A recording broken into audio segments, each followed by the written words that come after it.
Okay, eto pa rin yung Subaru Legacy wagon natin. 2010 Subaru Legacy Touring Wagon 2.5 turbo. So previous video natin, pinag-usapan natin yung kakabili lang natin itong Legacy and kung bakit natin siyang binili and ano yung difference niya sa ibang family car, kasi kinuha natin to para maging purpose niya is family car. Ngayon, I think naka over 1 month na tayo dito sa Legacy. So ngayon, gawa tayo ng review or video na 1 month ownership review and details kung ano yung mga binago natin dito sa kotse after 1 month. Basically, ang dami nangyari sa kotse na to and tara, i-share ko sa inyo kung ano yung nangyari sa loob ng 1 month. So, unang-una, kagaya dun sa previous video natin, pinagagawa natin tong steering wheel. So yan, pinare-upholster natin. Ito yung unang ginawa natin talaga doon sa kotse. So mag-i-insert ako ng B-roll, mag-i-insert ako ng mga B-roll videos para mas makita nyo siya ng detalyado. So yun, una natin ginawa is yung steering wheel. Pinare-upholster natin and nilagyan natin ng konting modification touch. Secondly, pinagawa natin yung seats. So, syempre, being a 2010 car, medyo luma na rin, no? May age na. And yung interior niya, if mapapansin nyo, leather seats. Pero yung likod, yung back seat, original leather yan. Yan pa yung sa factory. So, since hindi naman siya gamit na gamit, hindi muna natin siya ginalaw. Although, ayan, may makikita kayo, may mga konting sign na nagamit na siya, pero okay pa yan. And then passenger seat, front seat okay naman. Yung sandalan niya okay, maganda. Yung leather okay pa rin naman, yung texture okay pa, yung softness niya. Syempre di may iwasan sa mga ganitong kotse tulad nito, since medyo sporty yung Legacy natin. From factory, sa stock seats niya may malalaking bolster, so hindi maiwasan yung medyo may mga traces na yung bolster niya, side bolster na siyempre pag sumasakay bumababa, nagagasgas ng konti, nagkakaroon ng scuff marks. Hindi maiwasan yan, pero as long as walang punit, okay lang yun. And then dito yung pinagawa natin, yung ilalim. So pina-upholstery natin to sa seatmate. Kung mapapansin nyo, katulad siya nung sandalan. Ito lang ito lang yung pinagawa natin. Katulad siya ng sandalan, leather buo yung bolster. And then leather buo yung bolster, tapos yung gitna is perforated leather. So parehas nito. So ito yung pinagawa natin, driver and passenger seat. So yan, okay naman siya sa akin yung quality. And syempre, napaka-importante sa akin nung walang punit yung upuan. Yung before kasi, yun, yung bolster sa gilid punit-punit na. Hindi naman punit, pero medyo makikita mo na yung tahimik cracks. So pinaayos na natin yun. Ano pa ba yung pinagawa natin dito? Paint. Pinaayos natin yung paint. So from the previous video, balikan nyo na lang sa YouTube channel natin. Side skirt, passenger side may gasgas. Driver front left bumper may gasgas. Rear right quarter panel may gasgas. Rear bumper may gasgas, and marami scratches. So pinapinturahan natin siya. Pearl white yung kotse, so medyo naging challenging sa atin, pero thankfully magagaling yung pintor natin sa N-Sport Motors. Nakuha nila yung kulay ng maayos.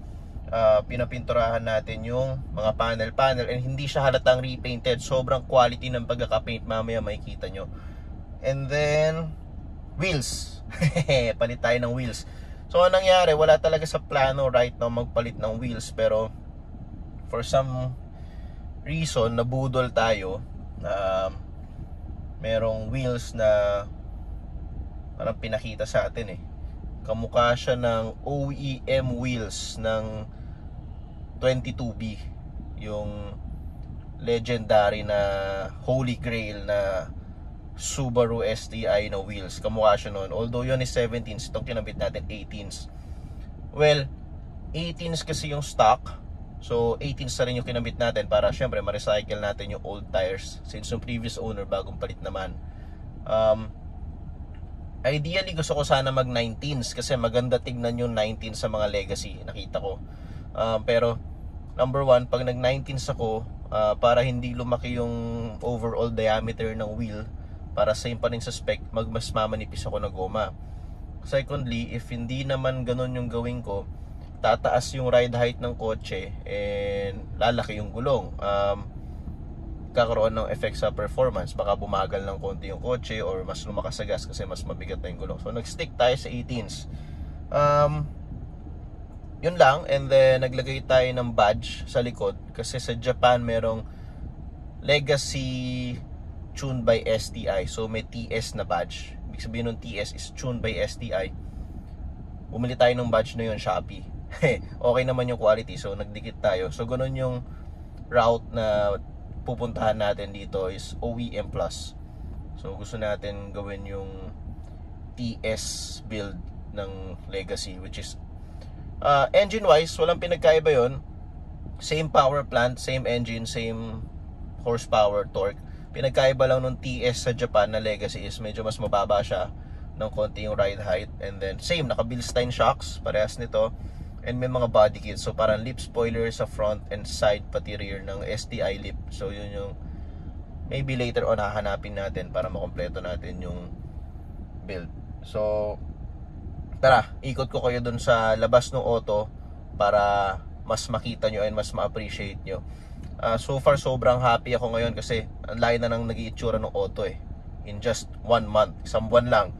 So tara, silipin natin. So bali, ayan na siya. 'Di ba?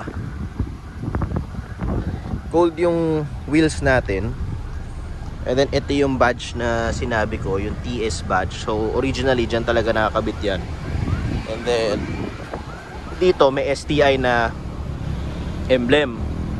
Nagdikit ako ng STI emblem pero unfortunately nawala. May sumikwat. So wala, pinalinis ko na lang yung adhesive ngayon sa car wash.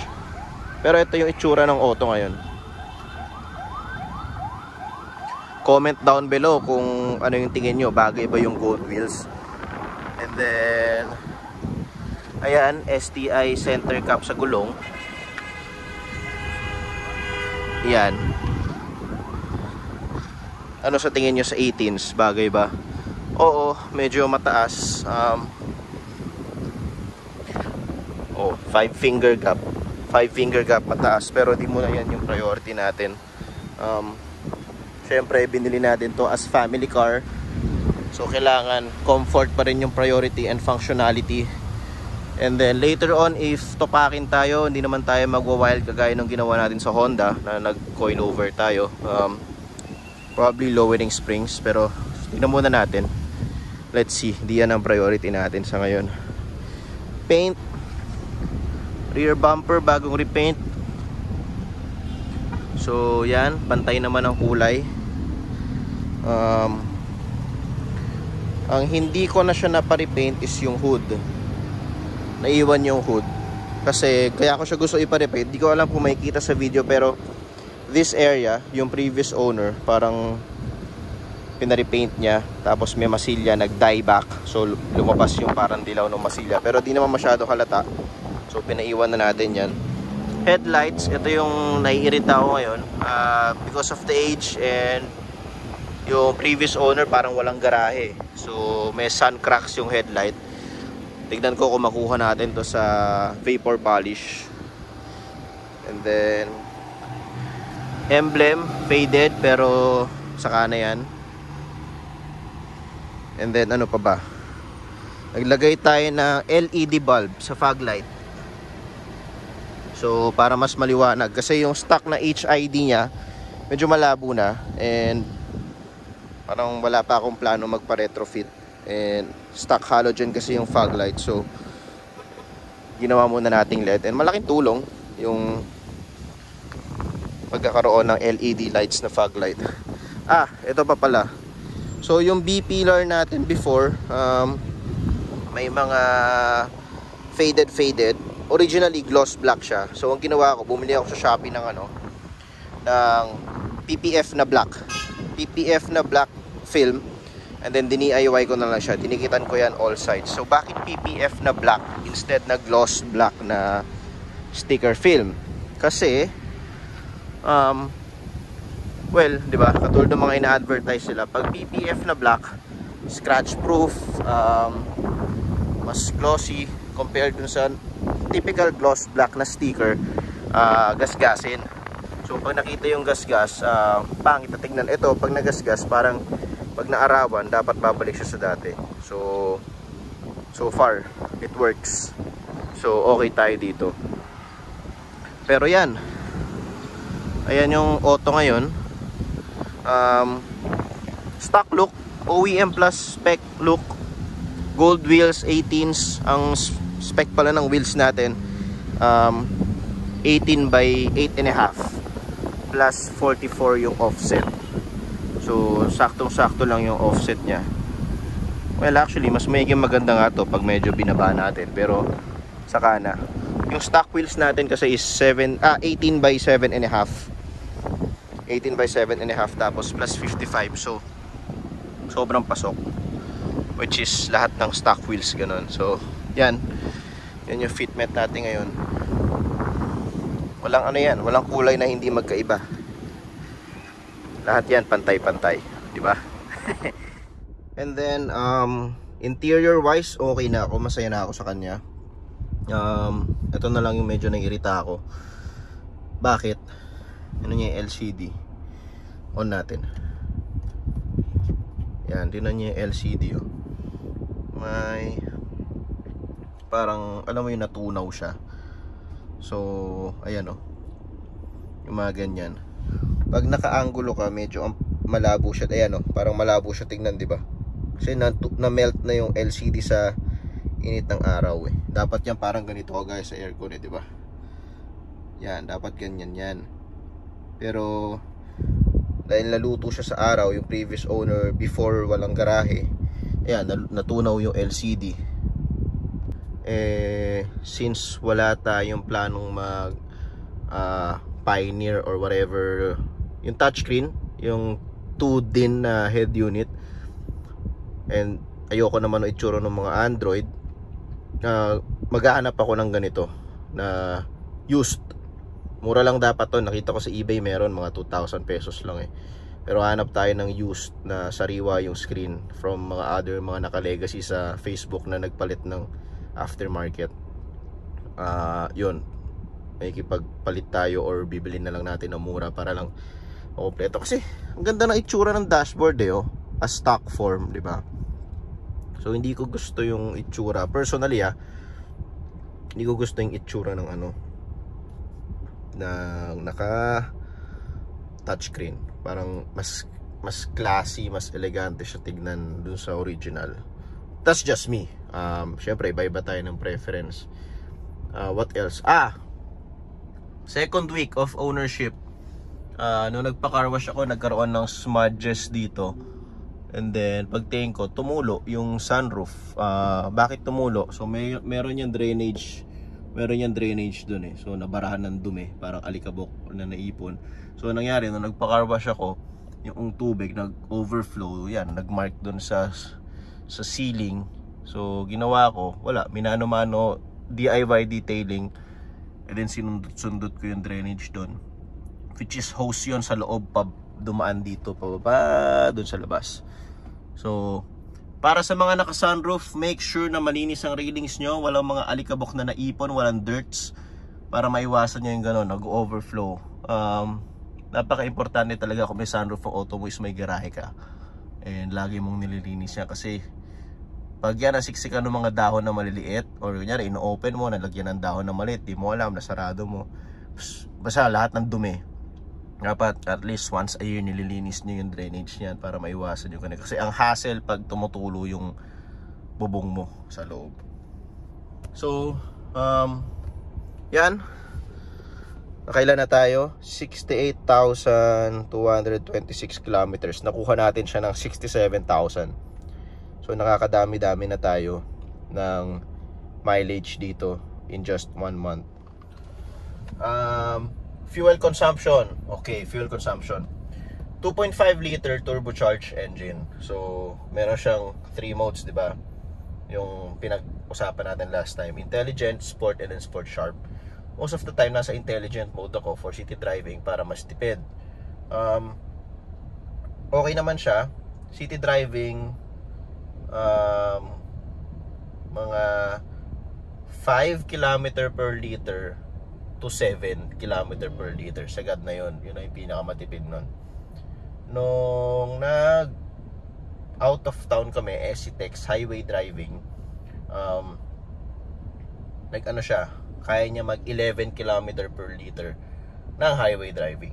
So, malakas sa gasto, to be honest. Kung bibili kayo ng family car at ayaw nyo ng malakas sa gas, iwasan nyo to. Pero kung okay lang sa inyo yung medyo malakas sa gas, ang priority nyo is yung comfort, performance,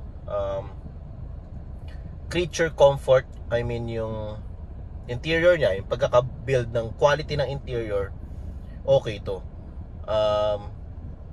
Okay tong kotse na to. As in, para sa akin, okay lang magbayad ako ng gas kaysa hindi ko gusto yung dinadrive ko na kotse. Parang, alam mo yun, parang sa akin lang yun. Mas okay lang sa akin magbayad ng mahal na gas, pero sobrang gustong gusto ko yung kotse yung dinadrive ko.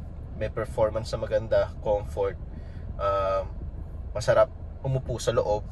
Syempre, alam mo naman yan, di ba? Kung merong kotseng, pag pumasok ka sa loob, parang, okay, kotse lang. Merong kotseng, wow, okay to. May ganun eh. And I'd say comfortable siya kasi yung wife ko, every time bumibiyahe kami, lagi siyang tulog dito. Sa ibang cars namin, hindi siya ganun. So, yun na yun. Ibig sabihin nun, comfortable talaga yung kotse. So, yan yung update natin ngayon sa kotse natin. Subaru Legacy Wagon na 2010, 2.5 turbo. And abangan nyo pa yung mga mangyayari dito. Most probably wala na masyado, pero mag-upload tayo if may mga changes tayo dito sa auto natin. Yan. Ito na yung kotse natin. Stay tuned.